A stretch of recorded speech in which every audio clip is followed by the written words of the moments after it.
নিম্নচাপের জেরে টানা 3 দিন এক নাগাড়ে বৃষ্টি হচ্ছে রাজ্যের অন্যান্য প্রান্তের পাশাপাশি বাঁকুড়া জেলার সোনামুখী ও পাত্রসায়ের ব্লকের বিভিন্ন প্রান্তে। সোনামুখী ব্লকের নিত্যানন্দপুর, বেলোয়া, রাধামোহনপুর, অন্যদিকে পাত্রসায়ের ব্লকের নারায়ণপুর গ্রাম পঞ্চায়েতের চর গোবিন্দপুর, পাঁচপাড়া, ঘোড়াডাঙ্গা, টাসুলি এই এলাকাগুলিতে মূলত কৃষি প্রধান মানুষের বসবাস। এই সময় কৃষকদের অধিকাংশ জমিতে রয়েছে ফুলকপি, বাঁধাকপি এবং পটল। কৃষকরা জানাচ্ছেন এই সবজিগুলিতে মুনাফা অন্যান্য চাষগুলি থেকে একটু বেশি হয়। এই চাষ করতে খরচাও অনেক ব্যয়বহুল, তাই তারা মহাজনের কাছে ঋণ করে বিঘার পর বিঘা চাষ করেছেন ফুলকপি, বাঁধাকপি, পটল, বেগুন সহ অন্যান্য সবজি। গত কয়েকদিন টানা বৃষ্টির জেরে এই সবজির জমিগুলি এখন জলের তলায়। মাথায় হাত কৃষকদের।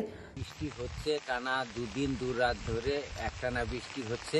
আমরা এখন মাঠে আছি। মাঠে যে কপি চাষ করেছি, তা কপি চাষ করার যে কি মানে কি পরিস্থিতি বা কি কষ্ট, একটা বাচ্চা শিশুকে যেমন মানুষ করতে হয় সেই রকমভাবে কপি তৈরি করতে হয়। আর এখন যে আমরা আবার যে কপি চারা নতুন করে ফেলেছি, সেই কপি চারার যে উপরে ত্রিপল দেওয়া হয়, সেই ত্রিপল তো ঝড়ে ছিঁড়ে গেছে।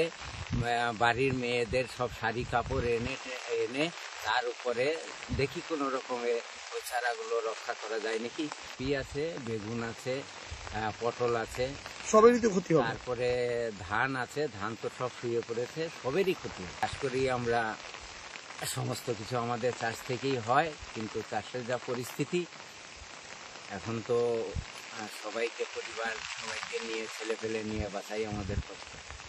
নষ্ট হয়ে গেলে আর কি করবো, ঋণদানা করে চাষ করতে হয়। ঋণদানা করে আমাদের চাষ করতে হয়, সেই টাকা তো দেওয়া সম্ভব হবে না। সেটা করে দেবো। সমস্ত সবজি নষ্ট হলে মহাজনের ঋণ তারা কিভাবে শোধ করবেন, কিভাবে সংসার চালাবেন, এই ভেবেই রাতের ঘুম ছুটেছে এলাকার কৃষকদের। এখন ক্ষতি হচ্ছে এই পটল, কপি। আমাদের কপি চাষটা এখানে সব থেকে বড় চাষ। এইটা হলো খরচা বেশি। ক্ষতি তো পুরোটাই ক্ষতি, এর মধ্যে আর ক্ষতি আর বাকি কিছু নাই। যা ঝড় হয়েছে এতে বাকি কিছু নাই। এটা চর গোবিন্দপুর, পাত্রসার থানা, আশেপাশের গ্রামগুলো। সামনেই পুজো, তার আগে কৃষকদের যেভাবে আর্থিক ক্ষতির মুখে পড়তে হলো, তাতে করে পুজোর আগে ছেলে মেয়েদের জামা কাপড় কিভাবে কিনবেন তাই ভেবে কুল পাচ্ছেন না তারা।